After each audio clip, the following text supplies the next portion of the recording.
Good morning students. It's grade 6th chapter 5 separation of substance science day 73. अब इसमें हम इस चैप्टर में हम पढ़े थे कि कैसे हम सेपरेट करते हैं दूसरे, मतलब कोई चीज़ मिला हुआ रहता है जो खाने की चीज़, वो सब्सटेंस को कैसे अलग करते हैं ये सब बता रखे हैं। सबसे पहला मेथड जो है हैंड पिकिंग का। हैंड पिकिंग में मतलब हम हाथ से जो साफ करते हैं उसके लिए बोलते हैं। Then what is threshing? Cerelac like wheat and rice need to be separated from the stalk.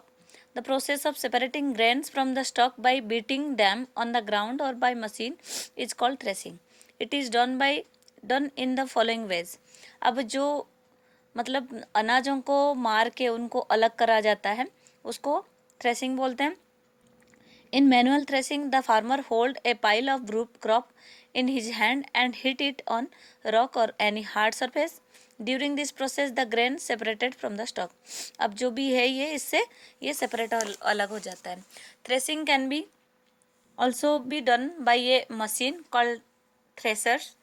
This machine is used for threshing large quantity of grains. अब जो कम क्वांटिटीज़ के होते हैं वो तो फार्मर अपने आप ही कर लेते हैं, लार्ज क्वांटिटी का होता है तो वो मशीन से ही अलग करा जाता है। देन थर्ड मेथड है winnowing. Grains are separated from a mixture of a grains and husk by the method of winnowing which is based on the property that grain that are heavier than husk. अब इसमें क्या बता रखा है? Husk मतलब ये जो heavier रहते हैं, जो भारी रहते हैं, mixture of wheat and grain husk है जो जिसको फार्मर क्या करते हैं ऊपर रख के उसको उड़ाने लग जाते हैं, जिससे क्या जो भारी रहते हैं वो तो जो राइस होते हैं एक साइड हो जाते हैं, जो कचरा होता है वो अलग हो जाते हैं।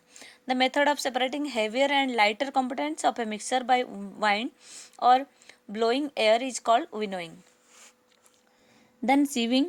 When the components of a mixture are the different size, a sieve can be used to separate them. A siever is a shallow vessel that is small holes. The size of holes in the sieves depends on the size of components to be separated. The method of separating the components of a mixture that is different size by using a sieve is called sieving. This method is used some home to separate wheat bran from flour. You may have also noticed similar larger sieve being used in building construction sites to separate pebbles and stone from the sand.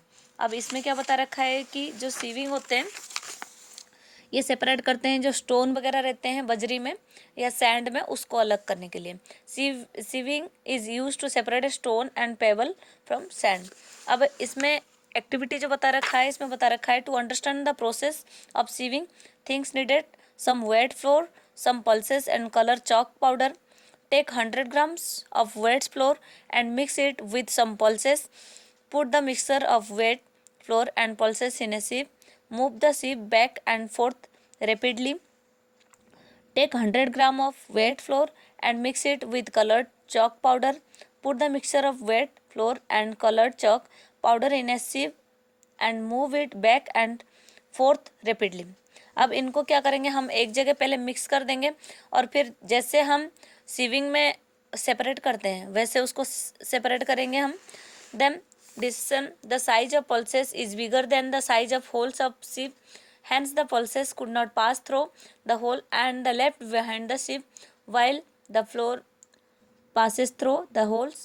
In the second case, the size of wet flour and chalk powder is similar than the size of the sieve holes, so the flours and the chalk powder passes through it. Hence sieving is used to separation with the components of mixture have different size. Sieving can be used separated pulses and wet flour.